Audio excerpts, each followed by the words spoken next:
Você já sentiu que o céu estava fechado e que a única coisa que restava era o silêncio? Já enfrentou dias em que orava, clamava, jejuava, mas tudo parecia seco? Há um livro na Bíblia que fala exatamente sobre isso. O povo estava em ruína, a colheita tinha desaparecido, o altar estava sem oferta, tudo parecia perdido. Mas foi nesse cenário que Deus liberou um chamado escondido, uma chave espiritual: santificai um jejum. No meio do caos, Deus não pediu guerra, estratégias, nem alianças políticas. Deus pediu silêncio e jejum. O livro de Joel não é apenas uma profecia sobre juízo, mas uma convocação divina a um tipo de consagração que move o coração de Deus. E o que acontece depois dessa convocação é algo que muitos ignoram.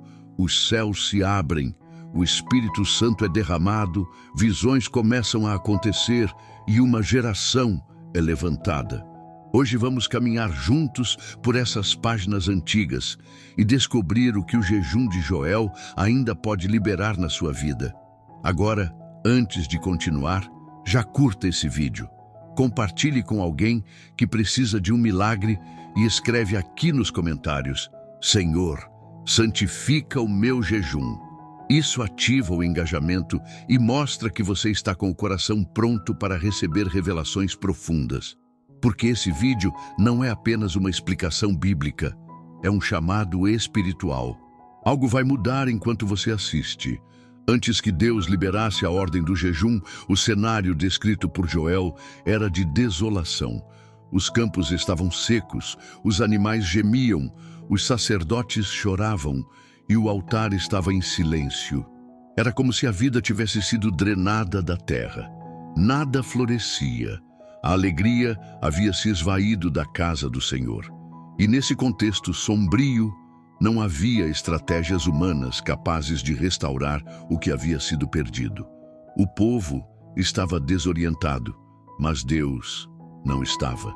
O céu já tinha uma resposta, mas essa resposta não vinha por força ou por palavras, vinha por jejum. Esse é um ponto crucial. Deus não pediu sacrifícios físicos, mas espirituais. O jejum aqui não era apenas uma abstinência de comida, mas uma declaração de guerra contra a apatia espiritual. O jejum em Joel é uma convocação ao arrependimento coletivo. E isso nos ensina algo profundo. Há momentos em que a única maneira de voltar ao centro da vontade de Deus é negando tudo o que nos distrai. E o jejum tem esse poder. Ele nos esvazia para que Deus nos preencha. E aqui já podemos fazer uma pausa e refletir. O que está seco na sua vida hoje? Qual altar seu está sem oferta? Será que Deus está esperando apenas uma coisa? Que você responda à convocação?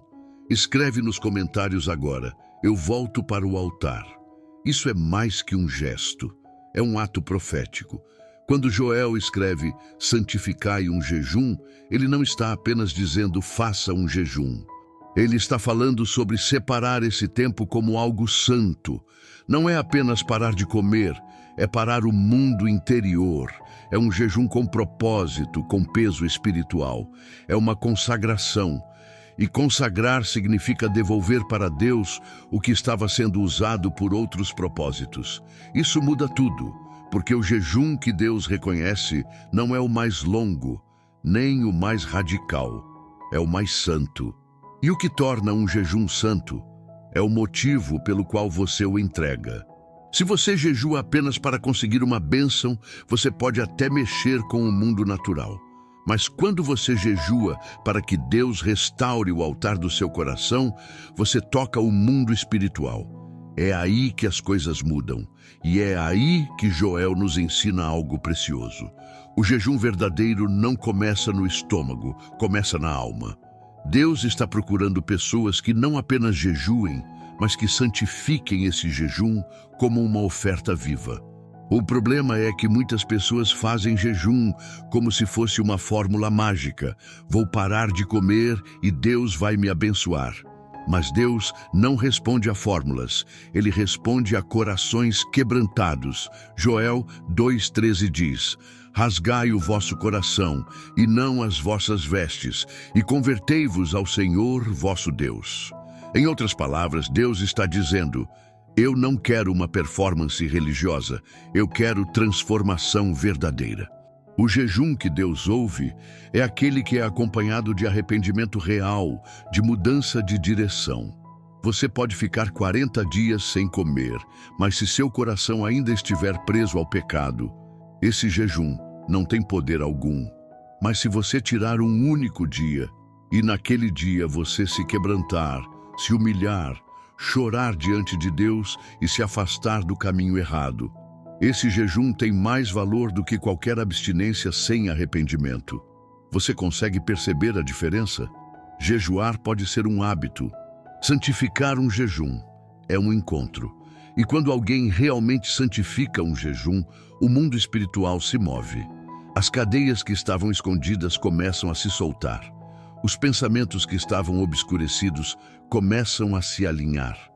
Você começa a ver o invisível e ouvir o inaudível, porque o jejum santificado abre a sensibilidade para o Espírito Santo. É como se você ajustasse a frequência do seu espírito para ouvir o céu. E nesse lugar de entrega total, algo acontece. Deus começa a te mostrar não o que você quer, mas o que você precisa. Ele começa a revelar áreas do seu coração que você nem sabia que estavam endurecidas. Começa a te confrontar em coisas que você ignorava. E aí vem a dor, mas também vem a cura, porque santificar um jejum é dar permissão para Deus fazer uma cirurgia na alma. É dar ao Espírito Santo acesso total à sua mente, às suas motivações, às suas intenções mais profundas. E não há nada mais poderoso do que isso. Se você está sentindo o coração sendo tocado nesse momento, não ignore. Deus pode estar te chamando para algo mais profundo do que você imaginava. Não é coincidência você estar aqui agora. Talvez você tenha jejuado no passado e se frustrou porque não viu resultados. Mas talvez o que faltava não era esforço, era santificação, era propósito. Era quebrantamento. Escreve agora nos comentários: Senhor, eu quero jejuar com o coração rasgado. Isso é uma entrega profética. E se esse conteúdo está te edificando, já compartilha com alguém que precisa ouvir isso hoje. Vamos juntos construir um exército de pessoas que jejuam não para impressionar Deus, mas para serem transformadas por Ele.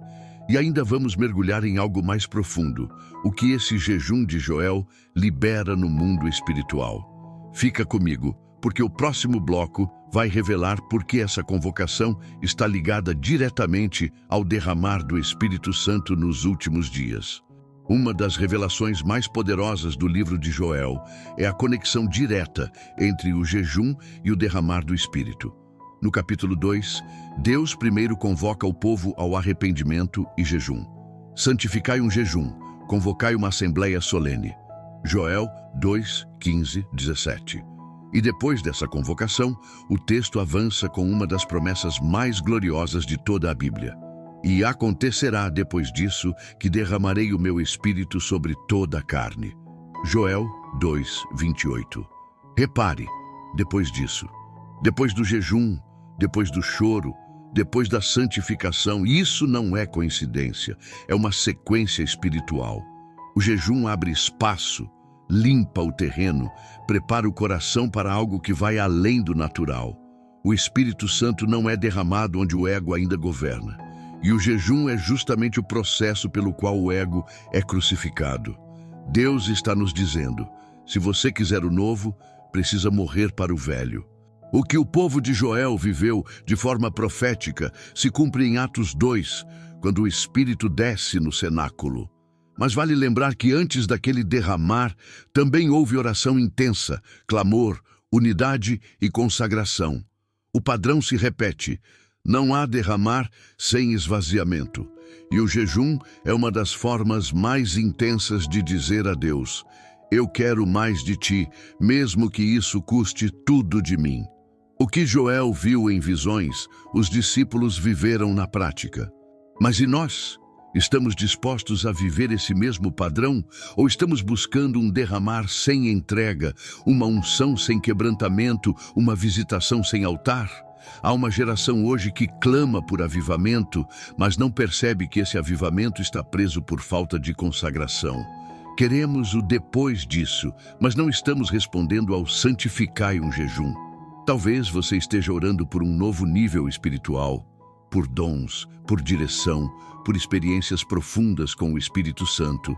Mas Deus está dizendo: antes disso, eu quero o teu coração em total rendição.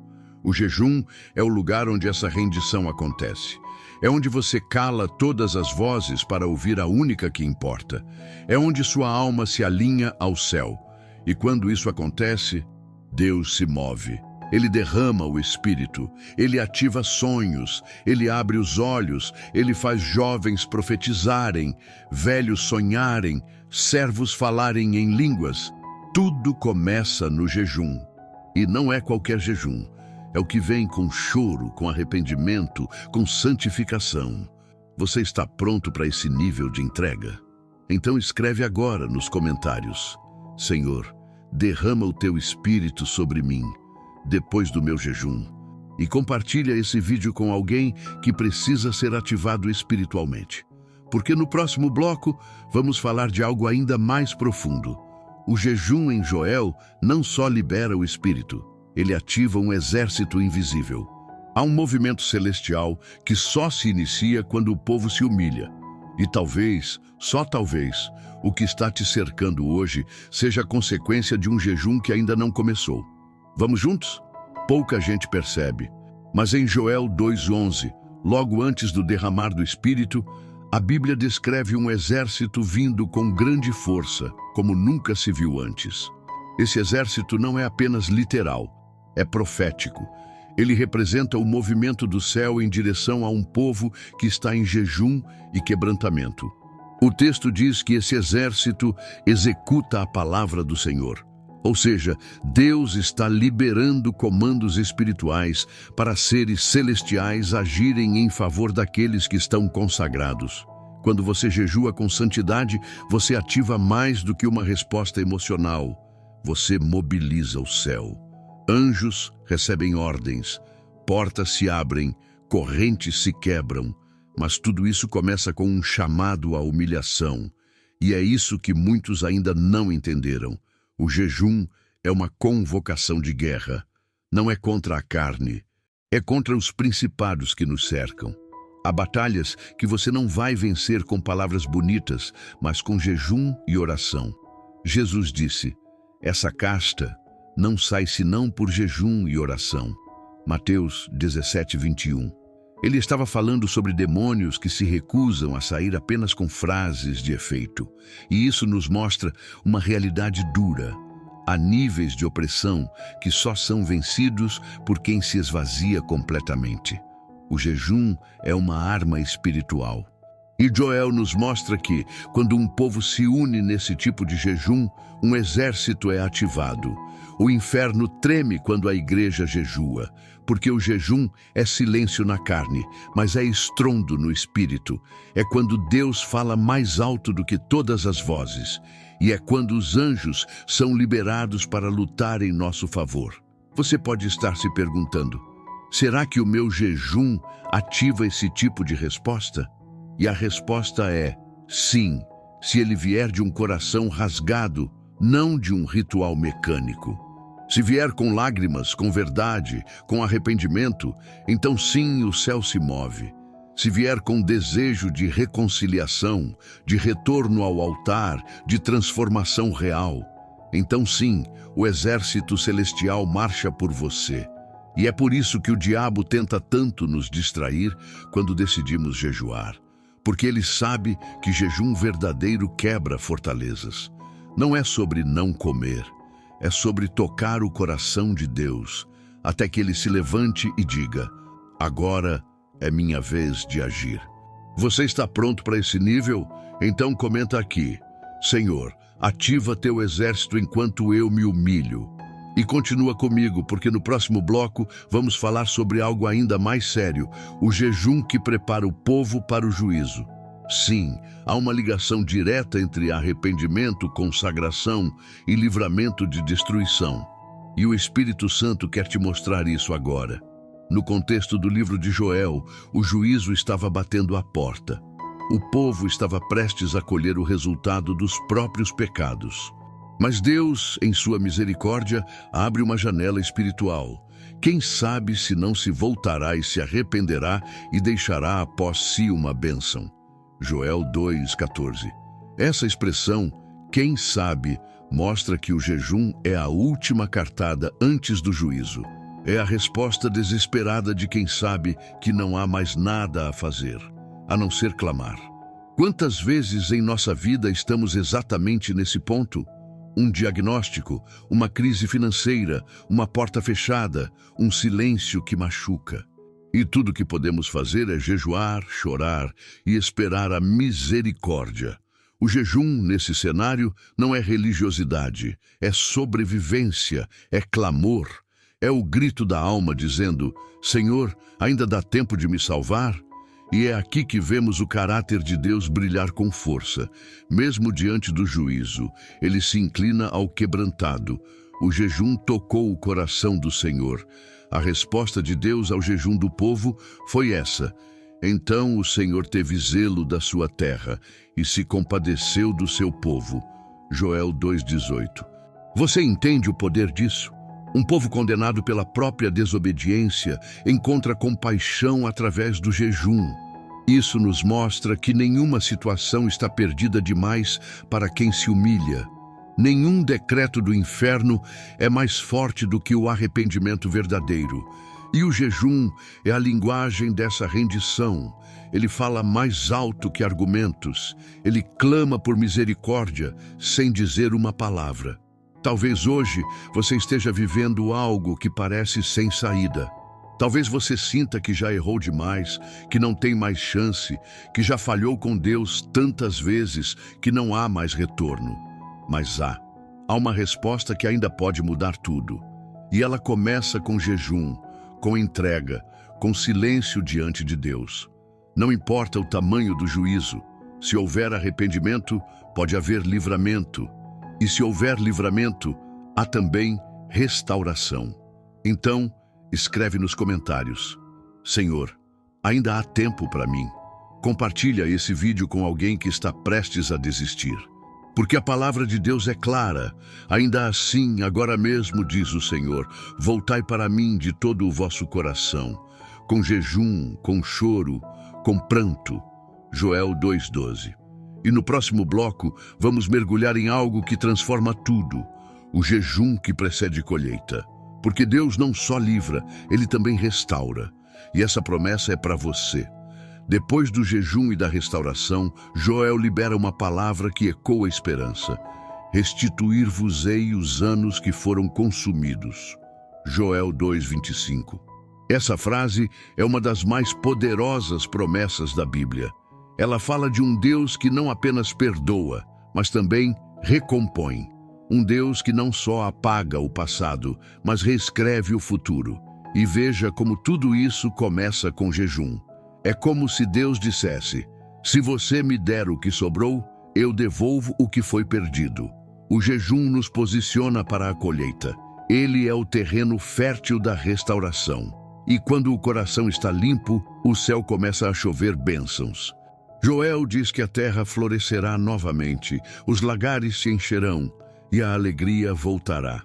Isso não é só poesia, é uma promessa viva para quem jejua com sinceridade. Muitos hoje estão clamando por restituição, mas sem arrependimento. Estão pedindo chuva, mas sem preparar a terra. Estão orando por colheita, mas ainda não jejuaram. O jejum é o arado da alma. Ele quebra a dureza, tira os espinhos, limpa os entulhos, e aí, sim, a semente da promessa encontra espaço para germinar. Há bênçãos que só florescem após jejum. Há milagres que só são liberados depois de rendição. E Joel está nos mostrando esse caminho. Juízo, jejum, derramar, exército e, por fim, colheita. Tudo é um processo. E o que Deus quer saber é, você vai permanecer até o fim? Você vai jejuar não só para sair do problema, mas para viver a promessa? Escreve agora nos comentários: Senhor, eu quero a colheita que vem depois do jejum. Compartilha esse vídeo com alguém que precisa dessa palavra. Porque no último bloco, vamos selar tudo com uma convocação profética. O jejum de Joel é também um chamado para os últimos dias. E isso diz respeito a você agora. Joel 2, 31, 32 fala de sinais no céu, do grande e terrível dia do Senhor e de um povo que será salvo. E antes disso, o jejum. Deus está nos mostrando que nos dias finais, o jejum será essencial. Não como um ritual antigo, mas como um selo profético. O jejum nos últimos dias é mais que prática, é sobrevivência espiritual. É a forma de permanecer firme quando tudo estiver balançando. É o combustível para manter a lâmpada acesa. Lembre-se, as virgens prudentes estavam preparadas, cheias de azeite. E o jejum é um dos caminhos para ter mais azeite, mais presença, mais sensibilidade, mais discernimento. Deus está chamando pessoas hoje para o jejum de Joel. Aquele que abre o céu, rasga a alma, ativa o espírito e prepara o coração para o retorno do rei. Se você sente esse chamado, não ignore. Hoje é o seu dia. Não adie mais, santifique um jejum ainda esta semana, tire um tempo só para Deus, rasgue o coração, peça discernimento e espere, porque depois disso o Espírito será derramado. Deus quer usar você, quer falar com você, mas o altar precisa estar restaurado. O jejum de Joel não foi só para Israel, foi para nós, foi para agora, foi para você. Pai Celestial, muito obrigado por Jesus, muito obrigado pela substituição, muito obrigado porque através do que aconteceu naquela cruz, nós conseguimos nos achegar a Jesus. Obrigado porque mesmo sendo pecadores, fomos convidados a jejuar, a nos render e a participar do teu mover. Eu oro agora por cada pessoa que ouviu essa mensagem. Espírito Santo, ativa o coração dela. Restaura o altar, restaura a fome pela tua presença. Derrama o teu espírito sobre todo aquele que estiver em jejum sincero. Libera visões, sonhos, cura e direção. Levanta intercessores, levanta adoradores, levanta uma geração que não tem medo de rasgar o coração diante de ti. Santifica os jejuns, confirma com sinais e sela com teu fogo. Em nome de Jesus, amém.